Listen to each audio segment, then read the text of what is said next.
ಆತ್ಮೀಯ ಬಂಧುಗಳೇ, ಮಹಾಭಾರತ ಭೀಷ್ಮ ಪರ್ವ. ಇದರಿಂದ ಯುದ್ಧದಲ್ಲಿ ಭೀಷ್ಮರ ಪತನವಾದದ್ದನ್ನು ಕೇಳಿ ಧೃತರಾಷ್ಟ್ರನ ವಿಷಾದ ಮತ್ತು ಸಂಜಯನ ಮೂಲಕ ಕೌರವ ಸೇನೆಯ ಸಂಘಟನೆಯ ವರ್ಣನೆ, ಈ ವಿಚಾರದ ಬಗ್ಗೆ ನಾವು ತಿಳ್ಕೊಳ್ತಾ ಇದ್ವಿ.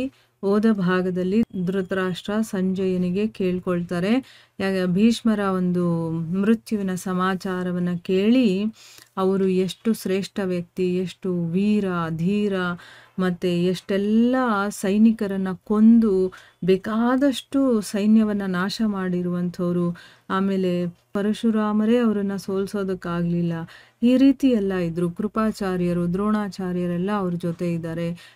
ಇಷ್ಟೆಲ್ಲ ಇದ್ದರೂ ಅವರ ಮೃತ್ಯು ಹೇಗಾಯಿತು? ಯಾಕೆ ಅಂತಂದರೆ ದೇವತೆಗಳೂ ಕೂಡ ಅವರನ್ನು ಏನೂ ಮಾಡೋದಕ್ಕಾಗಲಿಲ್ಲ ಅಂತಂದಮೇಲೆ ಅಂಥ ವೀರರನ್ನು ಒಬ್ಬ ಶಿಖಂಡಿ ಕೊಂದ ಅಂತಂದರೆ ನನ್ನ ಪಕ್ಷದ ರಾಜರೆಲ್ಲ ಅವ್ರ ಜೊತೆ ಇರಲಿಲ್ವಾ? ಅಥವಾ ಯಾರೆಲ್ಲ ಅವ್ರ ಜೊತೆ ಕೊನೆವರೆಗೂ ಇದ್ರೋ ಆ ರಾಜರ ಬಗ್ಗೆ ಎಲ್ಲ ನನಗೆ ತಿಳಿಸು ಅಂತಂದ್ಬಿಟ್ಟು ಸಂಜಯನನ್ನು ಕೇಳ್ಕೊಳ್ತಾನೆ ಧೃತರಾಷ್ಟ್ರ. ಮುಂದುವರೆದು ಹೇಳ್ತಾನೆ, ಸಂಜಯನೇ, ನಿಜವಾಗ್ಲೂ ಕೂಡ ನನ್ನ ಹೃದಯ ಅನ್ನೋದು ಕಲ್ಲಿನ ಹಾಗೆ ಆಗೋಗಿದೆ, ಬಹಳ ಕಠೋರ ಆಗಿಬಿಟ್ಟಿದೆ. ಅದಕ್ಕೋಸ್ಕರನೇ ಈಗ ಭೀಷ್ಮರ ಮೃತ್ಯುವಿನ ಸಮಾಚಾರವನ್ನು ಕೇಳಿದ್ರೂ ಕೂಡ ಇದು ಹೊಡೆದು ಹೋಗ್ತಾ ಇಲ್ಲ. ಅಂದರೆ ಅವನಿಗೆ ಈಗ ಗಟ್ಟಿ ಆಗ್ಬಿಟ್ಟಿದೆ, ಇವರೆಲ್ಲ ಸಾಯೋದು ಖಂಡಿತ ಅಂತ ಅವನಿಗೆ ಗೊತ್ತಾಗ್ಬಿಟ್ಟಿದೆ. ಮತ್ತು ತನ್ನ ಪಕ್ಷದವರು ಸಾಯ್ತಾ ಇರೋದರ ಬಗ್ಗೆ ಅವನು ಕೇಳ್ತಾನೇ ಇದ್ದಾನಲ್ವಾ, ಅದರಿಂದ ಏನಾಗಿದೆ, ಈಗ ಅವನ ಮನಸ್ಸು ಕಲ್ಲಾಗ್ಬಿಟ್ಟಿದೆ. ಸೊ ನನ್ನ ಮನಸ್ಸು ಎಷ್ಟು ಕಲ್ಲಾಗಿದೆ ಅಂತಂದರೆ ಭೀಷ್ಮಾಚಾರ್ಯರು ಸತ್ರು ಅನ್ನುವಂಥ ವಿಷಯ ಕೇಳಿದ ತಕ್ಷಣ ನನ್ನ ಹೃದಯ ಒಡೆದೋಗ್ಬೇಕಾಗಿತ್ತು.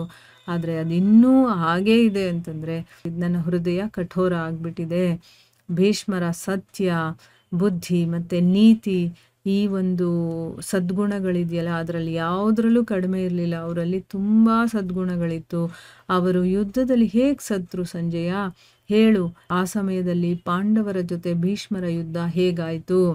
ಯಾರ ಜೊತೆ ಯುದ್ಧ ಮಾಡಿದ್ರು? ಹೇಗೆ ಯುದ್ಧ ಮಾಡಿದ್ರು? ಅದೆಲ್ಲ ಹೇಳು. ಅಯ್ಯೋ, ಅವರು ಸತ್ತಿದ್ರಿಂದ ಈಗ ನನ್ನ ಮಕ್ಕಳ ಸೈನ್ಯ ಹೇಗಾಗಿದೆ ಅಂತಂದರೆ, ಪತಿ ಮತ್ತು ಪುತ್ರರನ್ನು ಕಳ್ಕೊಂಡಿರುವಂತಹ ಸ್ತ್ರೀ ಹೇಗೆ ಅಸಹಾಯಕವಾಗಿಬಿಡ್ತಾಳೋ ಅದೇ ರೀತಿ ಈಗ ನನ್ನ ಮಕ್ಕಳ ಒಂದು ಪರಿಸ್ಥಿತಿ ಆಗಿದೆ. ನಮ್ಮ ತಂದೆ ಭೀಷ್ಮ ಜಗತ್ತಿನಲ್ಲಿ ಪ್ರಸಿದ್ಧರಾದಂತಹ ಧರ್ಮಾತ್ಮ ಮತ್ತು ಪರಾಕ್ರಮಿಗಳಾಗಿದ್ದರು. ಅವರನ್ನು ಕೊಲ್ಲಿಸಿ ಈಗ ನಾವು ಬದುಕಿರೋದಕ್ಕೆ ಯಾವ ಆಸರೆ ಇದೆ? ಅಂದರೆ ಹೇಗೆ ಗಂಡ ಮತ್ತು ಮಕ್ಕಳನ್ನು ಕಳ್ಕೊಂಡಂಥ ಒಂದು ಸ್ತ್ರೀಯಗೆ ಆಸರೆನೇ ಇರೋದಿಲ್ವೋ ಆ ರೀತಿಯ ಒಂದು ಪರಿಸ್ಥಿತಿ. ಅಂದರೆ ನಮ್ಮ ತಂದೆನೂ ಕಳ್ಕೊಂಡಿದ್ದೀವಿ, ಭೀಷ್ಮರನ್ನು ಕಳ್ಕೊಂಡ ಮೇಲೆ ನಾವು ಬದುಕಿರೋದಕ್ಕೆ ಯಾವ ಆಸರೆ ಇದೆ ಅಂತ ಇಲ್ಲಿ ಹೇಳ್ತಾ ಇದ್ದಾನೆ. ಆಮೇಲೆ ಹೇಳ್ತಾನೆ, ನಾನು ತಿಳ್ಕೊಂಡಿದ್ದೀನಿ, ನದಿಯನ್ನು ದಾಟುವ ಇಚ್ಛೆ ಇರುವಂಥ ಮನುಷ್ಯ ದೋಣಿ ನೀರಿನಲ್ಲಿ ಮುಳುಗಿರೋದನ್ನು ನೋಡಿ ಹೇಗೆ ವ್ಯಾಕುಲನಾಗ್ತಾನೋ, ಅಂದರೆ ದೋಣಿನೇ ಮುಳುಗೋಗಿದೆ ಅಂದಮೇಲೆ ನದಿ ಹೇಗೆ ದಾಟೋದಕ್ಕೆ ಸಾಧ್ಯ ಅಂತ ಆ ಮುಳುಗಿರೋ ದೋಣಿಯನ್ನು ನೋಡಿ ಹೇಗೆ ವ್ಯಾಕುಲನಾಗ್ತಾನೋ, ಹಾಗೆಯೇ ಭೀಷ್ಮರ ಮೃತ್ಯುವಿನಿಂದ ನನ್ನ ಮಕ್ಕಳು ಕೂಡ ತುಂಬ ಶೋಕದಲ್ಲಿ ಮುಳುಗೋಗಿರಬಹುದು ಅಂತ ಅವನು ಯೋಚನೆ ಮಾಡ್ಕೊಂಡು ಹೇಳ್ತಾ ಇದ್ದಾನೆ.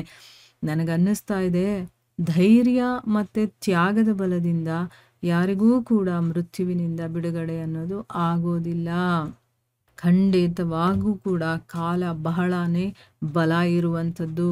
ಇಡೀ ಜಗತ್ತಿನಲ್ಲಿ ಯಾರೂ ಕೂಡ ಇದನ್ನು ಉಲ್ಲಂಘನೆ ಮಾಡೋದಕ್ಕೆ ಸಾಧ್ಯ ಇಲ್ಲ. ನನಗಂತೂ ಭೀಷ್ಮರಿಂದಲೇ ನಮ್ಮ ರಕ್ಷಣೆ ಅನ್ನುವಂಥ ವಿಶ್ವಾಸ ಆಯಿತು. ಅವರಿದ್ದಾರೆ ಬಿಡು, ನನಗೇನು ಭಯ ಪಡುವಂಥ ನೆಸೆಸಿಟಿ ಇಲ್ಲ, ನನ್ನ ಮಕ್ಕಳನ್ನು ಅವ್ರು ಕಾಪಾಡ್ತಾರೆ ಅನ್ನುವಂಥ ಒಂದು ಧೈರ್ಯ ಇತ್ತು, ವಿಶ್ವಾಸ ಇತ್ತು. ಅವರು ರಣಭೂಮಿಯಲ್ಲಿ ಬಿದ್ದಿರೋದನ್ನು ನೋಡಿ ದುರ್ಯೋಧನ ಏನು ವಿಚಾರ ಮಾಡಿದ್ದಾನೆ? ಈಗ ಅವನಿಗೆ ಅವ್ರ ಮೇಲೆ ತುಂಬ ನಂಬಿಕೆ ಇತ್ತು, ಇವರಿದ್ದಾರೆ ಅನ್ನುವಂಥ ಒಂದು ವಿಶ್ವಾಸದಿಂದ ಅವನು ಯುದ್ಧ ಮಾಡ್ತಿದ್ದ. ಈಗ ಅವರು ಸತ್ತು ಬಿದ್ದಿರೋದನ್ನು ನೋಡಿ ದುರ್ಯೋಧನ ಏನು ಯೋಚನೆ ಮಾಡ್ತಾ ಇದ್ದಾನೆ? ಮತ್ತು ಕರ್ಣ, ಶಕುನಿ ಮತ್ತು ದುಶ್ಯಾಸನ ಇವರೆಲ್ಲ ಏನು ಹೇಳಿದ್ರು? ಭೀಷ್ಮರನ್ನು ಬಿಟ್ಟು ಮತ್ತಿನ್ಯಾರ ರಾಜರ ಸೋಲು ಗೆಲುವಾಯಿತು ಅದನ್ನು ಹೇಳು, ಇನ್ಯಾರ್ಯಾರು ಎಲ್ಲ ಸತ್ತಿದ್ದಾರೆ, ಮತ್ತು ಯಾವ ಯಾವ ಬಾಣಗಳನ್ನು ಗುರಿ ಇಟ್ಟು ಅವರಿಗೆ ಹೊಡೆದ್ರು ಅಂತ ಇದ್ರ ಬಗ್ಗೆ ಎಲ್ಲ ನನಗೆ ಹೇಳು ಅಂತ ಕೇಳ್ಕೊಳ್ತಾ ಇದ್ದಾನೆ. ಅಂದರೆ ಇಂಥ ಘಟಾನುಘಟಿನೇ ಸತ್ತು ಬಿದ್ದಿದ್ದಾರೆ ಅಂದಮೇಲೆ ಬೇರೆ ಇನ್ಯಾವ ರಾಜರು ಉಳಿದಿದ್ದಾರೆ, ಅವರೆಲ್ಲ ಹೇಗೆ ಸತ್ರು, ಯಾರು ಅವರನ್ನು ಸಾಯಿಸಿದ್ರು, ಇದೆಲ್ಲವನ್ನು ನನಗೆ ಹೇಳು ಅಂತ ಹೇಳ್ತಾ ಇರೋದು. ಅಂದರೆ ಇವನಿಗೆ ಕ್ಯೂರಿಯಾಸಿಟಿ ಹೆಚ್ಚಾಗ್ತಾ ಇದೆ ಇಲ್ಲಿ ತಿಳ್ಕೊಳ್ಳುವಂಥದ್ದು. ಮುಂದುವರೆದು ಹೇಳ್ತಾನೆ, ಸಂಜಯನೇ, ನಾನು ದುರ್ಯೋಧನ ಮಾಡಿರುವಂತಹ ದುಃಖದಾಯಿ ಕರ್ಮಗಳನ್ನು ಕೇಳಬೇಕು ಅಂತ ಇಷ್ಟಪಡ್ತೀನಿ. ಅಂದರೆ ಅಲ್ಲೇನೇನು ಮಾಡ್ದ ಅದನ್ನೆಲ್ಲ ನಾನು ಕೇಳಬೇಕು. ಆ ಘೋರ ಸಂಗ್ರಾಮದಲ್ಲಿ ಏನೆಲ್ಲ ಘಟನೆಗಳಾಯಿತೋ ಅದೆಲ್ಲವನ್ನೂ ಕೂಡ ನನಗೆ ಹೇಳು. ಮಂದಬುದ್ಧಿ ದುರ್ಯೋಧನನ ಮೂರ್ಖತೆಯ ಕಾರಣದಿಂದ ಯಾವುದೇ ನ್ಯಾಯ ಆಗಿರಲಿ ಅನ್ಯಾಯವಾಗಿರಲಿ ಅಂಥ ಘಟನೆಗಳು ಆಗಿದೆಯೋ ಅದು ಏನೇ ಆಗಿರ್ಬೋದು ಅದನ್ನು, ಮತ್ತೆ ವಿಜಯದ ಇಚ್ಛೆಯಿಂದ ಭೀಷ್ಮರು ಏನೆಲ್ಲ ತೇಜಸ್ವಿ ಕೆಲಸಗಳನ್ನು ಮಾಡಿದ್ರು. ಈಗ ನಾವೇ ಗೆಲ್ಲಬೇಕು ಅನ್ನೋದ್ರಿಂದನೇ ಭೀಷ್ಮರು ಯುದ್ಧ ಮಾಡ್ತಾ ಇದ್ರಲ್ವಾ, ಆಗ ಅವ್ರು ಏನೇನೆಲ್ಲ ಕೆಲಸ ಮಾಡಿದ್ರು ಅದೆಲ್ಲವನ್ನು ಕೂಡ ನನಗೆ ತಿಳಿಸು. ಜೊತೆಗೆ ನೀನು ಕೌರವ ಮತ್ತು ಪಾಂಡವರ ಸೈನ್ಯದಲ್ಲಿ ಯಾವ ರೀತಿ ಯುದ್ಧ ಆಯಿತು ಅದನ್ನು ಕೂಡ ನನಗೆ ತಿಳಿಸು. ಮತ್ತು ಯಾವ ಕ್ರಮದಲ್ಲಿ ಯಾವ ಸಮಯದಲ್ಲಿ ಯಾವ ರೀತಿಯ ಕೆಲಸಗಳು ಯಾವ ರೀತಿ ಆಯಿತು ಅನ್ನೋದನ್ನು ಕೂಡ ತಿಳಿಸು. ಅಂದರೆ ಯುದ್ಧದಲ್ಲಾದಂತಹ ಪ್ರತಿಯೊಂದು ಘಟನೆಗಳನ್ನೂ ಕೂಡ ತಿಳಿಸು ಅಂತ ಹೇಳ್ತಾ ಇದ್ದಾನೆ. ಯುದ್ಧದಲ್ಲಿ ಭೀಷ್ಮರೇ ಹತರಾಗಿದ್ದಾರೆ ಅಂತಂದಾಗ ತುಂಬ ಜೋರಾಗಿ ಯುದ್ಧ ನಡೆದಿರುತ್ತೆ. ಸೊ ಯಾವ ರೀತಿ ಅದೆಲ್ಲ ಆಯಿತು, ದುರ್ಯೋಧನ ಏನೇನೆಲ್ಲ ಮಾಡ್ದ, ಆ ಕಡೆಯಿಂದ ಪಾಂಡವರು ಏನು ಮಾಡಿದ್ರು, ಎಲ್ಲದರ ಬಗ್ಗೆ ಕೂಡ ನನಗೆ ವಿವರಣೆ ನೀಡು ಅಂತಂದ್ಬಿಟ್ಟು ಇಲ್ಲಿ ಕೇಳ್ತಾ ಇದ್ದಾರೆ. ಮುಂದೆ ಸಂಜಯ ಅದಕ್ಕೆ ಏನು ಉತ್ತರ ಕೊಡ್ತಾನೆ ಅನ್ನೋದನ್ನು ನಾವು ಮುಂದಿನ ಭಾಗದಲ್ಲಿ ತಿಳ್ಕೊಳ್ಳೋಣ. ಹರೇ ಕೃಷ್ಣ.